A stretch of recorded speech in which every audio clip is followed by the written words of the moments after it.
How are you able to find a solution, and what was that solution, Coach? Ano lang, nagtulungan lang kami no, sa depensa. Junmar is really a handful for us. Aaron did an excellent job just putting a body on Junmar the whole game.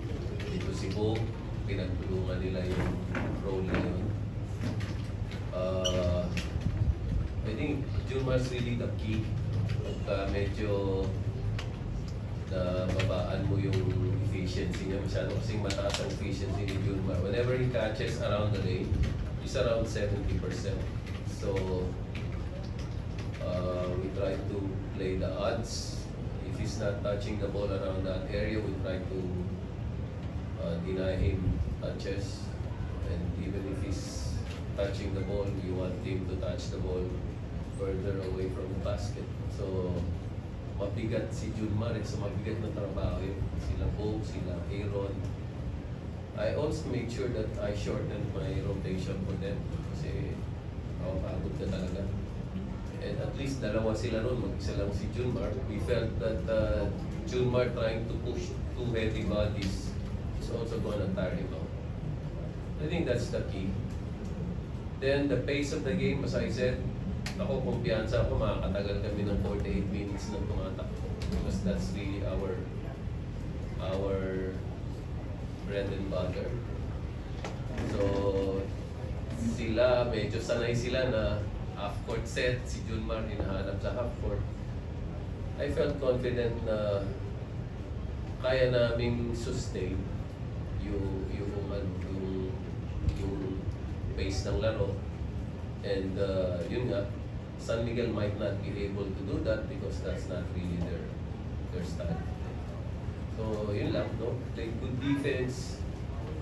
We got contributions from all the people we put in. Maganda yung contributions ng lahat ng pinasok namin. It's really team effort. Nangyari din, no? After matagal na panahon, nakachamba rin kami. Tagal na yung panahon din. Pero ang importante sa amin, we have a chance for first place in our group. So, if we are able to finish that job on Monday, siguro, it's a better place in the quarterfinals. It would be a better matchup for us. Yun. Coach Shirley mentioned about good contributions from your players, at least 6 double figures in scoring. What can you say about this good problem that you have, and how are you trying to manage it? I'm not really concerned about how to manage that problem. Actually, that's the design of our system. We want everybody fresh. Yung pace na nilalaro namin, talagang kailangan may manggagaling sa bench, fresh legs to keep up that kind of pace. So, the longer the rotation, the better it is for us. And also, I think the guys are enjoying it and they're happier because they're able to contribute. And mas marami pwede mo gamitin. And we enjoy this style of play. We want to play this way. So, I hope it can last us deep in the playoffs.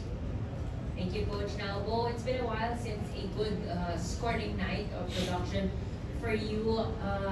What are some of the things na nakatulong, nakakontribute dito sa magandang pinakita mo offensively? When it comes to offense naman kasi, ito nga sabi ni Coach, hindi mo alam kung sino yung sa amin, kung sino yung magkatalalaro in any given night.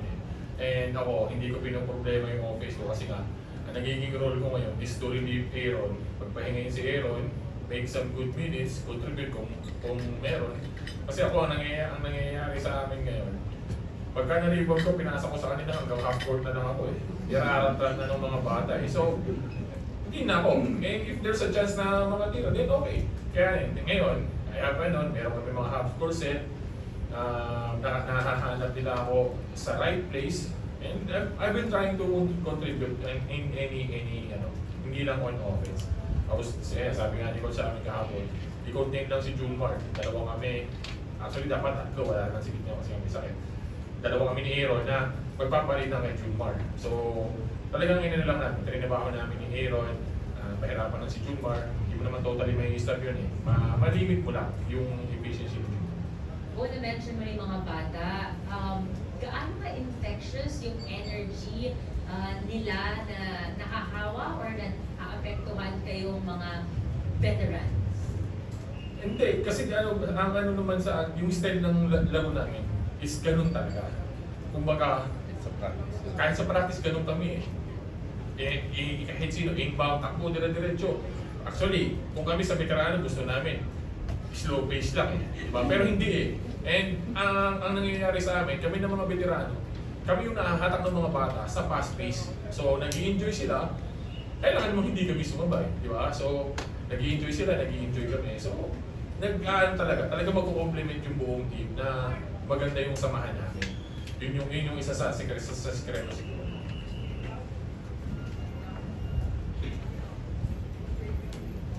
We're now ready to entertain questions from the media. Congrats. Salamat.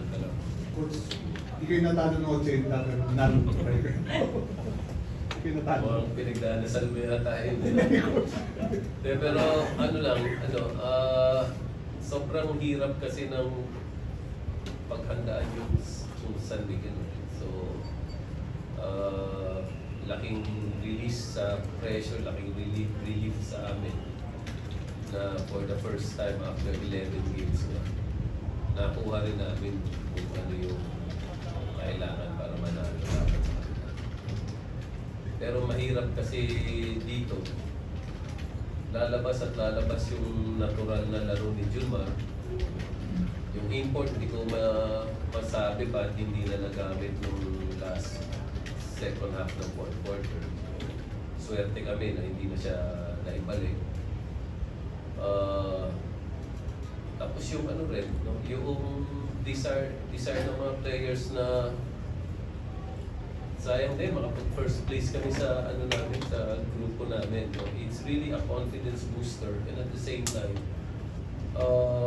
yun nga, could give you a better chance of going deep in the playoff. Baka makakuha ka ng mas magandang matchup doon sa sa quarterfinals. Coach, that will play Blackwater sa Monday. Medyo mag-iiba lang yung game ng laro kasi George King important. So si Bervin nandun. We have a few days to prepare against Blackwater kasi itong San Miguel game na to, kahapon lang namin ito pinaghandaan. Dahil siyempre makaka-focus ka lang dyan pag yun na talaga yung kalaban mo sa schedule. Pero itong Blackwater, sa Sabado pa lang kami talaga mag-aanda dyan. Take a break tomorrow. Magaling yung import nila. Yung locals nila, tingin ko rito sa Blackwater, may materialist na rin. Tapos yung rookie nila, ang galing pa. So, sa ngayon, wala pa akong masabi na kung ano gagawin namin. Pero, I think importante, you have to scheme the import and you have to scheme their guards. So tingnan natin, hindi pa kami nakahanda na magsabi kung ano pwede mangyari sa Monday. Sa bawat panalo kasi ng rain or shine, parang ibang player lagi yung nandito, ibang best player. Ano masasabi mo doon na parang yung sobrang reflection yun ng lalim ng team niyo? Hindi, yun nga. Kumbaga, yun sabi ni Coach Sheng yung last na hindi kami nagseselusan kung sino yung naandito Kumbaga, sinusuportahan namin yung isa't isa. May playing time ka, wala, okay lang, nag-i-enjoy kami. Kasi, bakit namin iisipin na hindi ako ginamit na ganito? Kung nananalo naman kami. Diba? So, kumbaga kami, we're trying to enjoy every game. Kung sino yung best player, wala namang extra bonus yung best player eh. Diba? Nai-interview lang dito eh. So, diba? Extra exposure sa TV. So, kumbaga, ano na lang, we're just trying to enjoy. Enjoy kung every single game na nilalaro. Coach, contender na ba kayo? Sa ano na, sa quarterfinals ko na sagutin yan. Okay, that's it for our post-game press conference. Congratulations, Thank gentlemen. you.